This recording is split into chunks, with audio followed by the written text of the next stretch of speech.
Hey, this is Sixto Makali Jr. from BSHM 3A and here we go. Let's discuss about Philippine history. We will be discussing about one of the important happenings in history in the Philippines, which is the site of the first Catholic Mass. We will be tackling about the spaces, conflicts, and controversies. Was it Limasawa or Butuan? So where did the first mass happen? So the popularity of knowing where the first happened in the history has been an easy way to trivialize history. Siyempre, bagong trivia sa history, kung saan nga ba naganap ang unang misa sa Philippines. The National Historic Institute declared that Limasawa Island was the place in which the first Catholic Mass happened in the Philippines. However, there was some claims that Butuan is also the place of the first Catholic Mass. So, and it happens somewhere in Masawa Island in Butuan.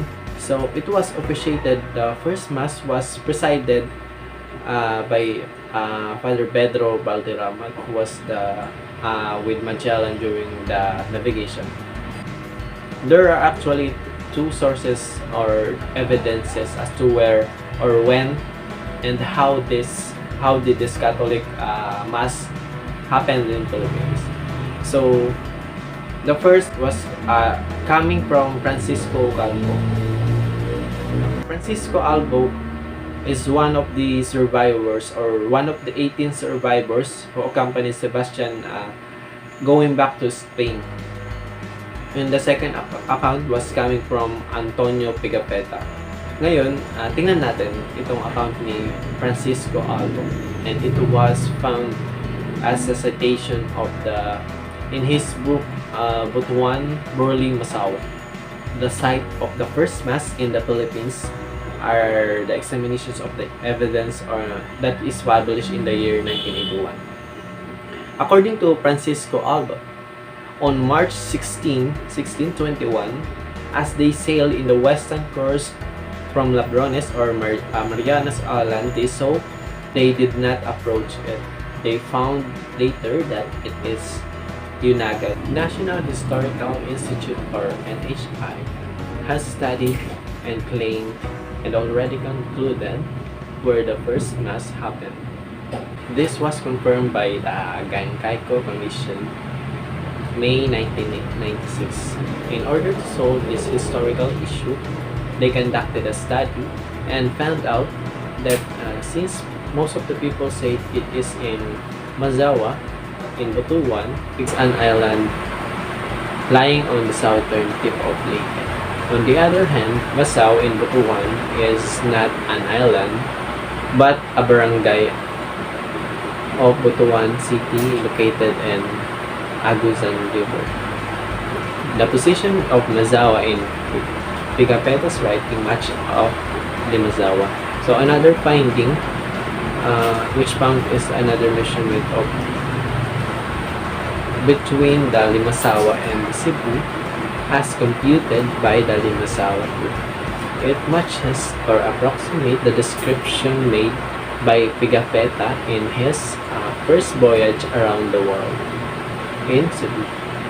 So the findings gathered by the Gancaico Commission were submitted to Samuel Caytan, the Chair Executive Director of National Historical Institute.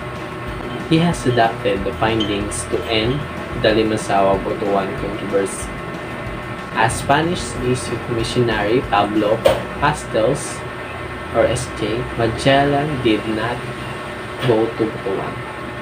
Rather, he said in island of Limasawa, he proceeded directly in Cebu. According to Pigafetta's book, The First Voyage Around the World, he said there that they traveled to Mactan, to Palawan, then Mindanao.